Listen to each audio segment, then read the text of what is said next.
नमस्कार साथियों एवं प्रिय माताएं बहनें, मैं अपने सभी साथियों के लिए बोलना चाहूँगा कि अगर हारने से डर लगता है तो जीतने की इच्छा कभी ना रखना। किस लिए? क्योंकि जीतने के लिए क्या करना पड़ता है, तरीके बदले जाते हैं, इरादे नहीं। और इरादे जो जीतते वही हैं जो लड़ते हैं, और हारते वही हैं जो लड़ते हैं। बाकी अगर जीतने की इच्छा पहले से रखी जाए तो पहले से जीता नहीं जा सकता है। और भगवान कन्हैया ने गीता में भी बोला है कि कर्म ही पूजा है।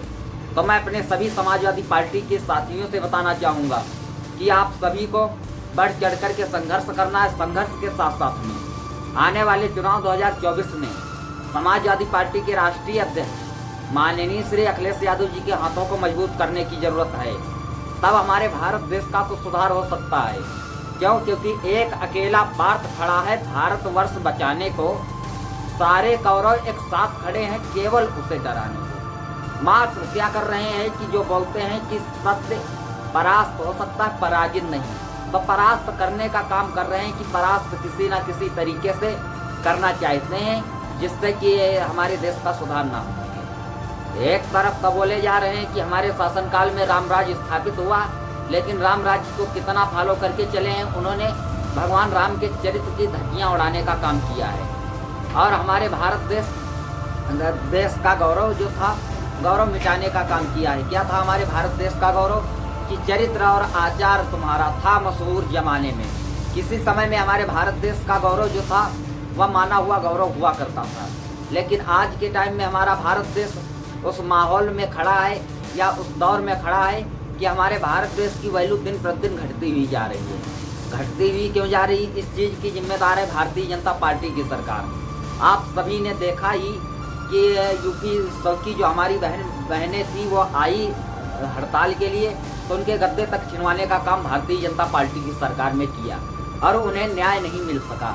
ऐसा कुछ काम भारतीय जनता पार्टी की सरकार में हुआ। और भारतीय जनता पार्टी की सरकार में क्या हुआ, चाहे कानपुर वाला केस ले लो, और कानपुर के साथ साथ चाहे मणिपुर का ले लो, बहुत से ऐसे केस देखने को मिल जाएंगे जिनमें भारतीय जनता पार्टी की सरकार में क्या हुआ कि राजनीति करने का काम किया गया। जातिवाद की राजनीति की गई है, धर्मवाद की राजनीति की गई है, आपस में लड़ाने का काम किया गया।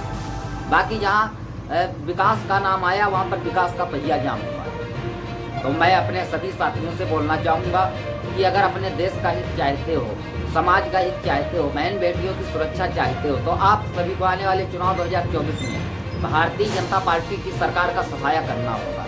तब हमारे भारत देश का सुधार हो सकता है। नहीं तो भारतीय जनता पार्टी की सरकार में जहाँ बोला गया था कि भ्रष्टाचार मुक्त सरकार दी जाएगी, वहाँ पर भ्रष्टाचार युक्त सरकार जो है बनाने का काम किया गया है। सड़कों का विकास तो नहीं हो पाया है, सड़कों के वादे कर दिए गए, लेकिन सड़कों का विकास कितना हुआ है ग्रामीण क्षेत्र देख लिए जाए एक बार, तो वहाँ पर समझ में आ जाएगा कि कितना विकास कराया गया है। मात्र हमारे देश में बेवकूफ़ बनाने की राजनीति की गई है। तो ज़्यादा कुछ ना कहते हुए मैं अपने सभी साथियों से बोलना चाहूँगा कि आप सभी बढ़ चढ़ कर के हिस्सा लीजिए आने वाले चुनाव 2024 में। और बढ़ चढ़ कर के हिस्सा लेने के साथ साथ में समाजवादी पार्टी के राष्ट्रीय अध्यक्ष माननीय श्री अखिलेश यादव जी को भारत का प्रधानमंत्री बनाइए। इन्हीं शब्दों के साथ साथ आप सभी लोगों को जय समाजवादी।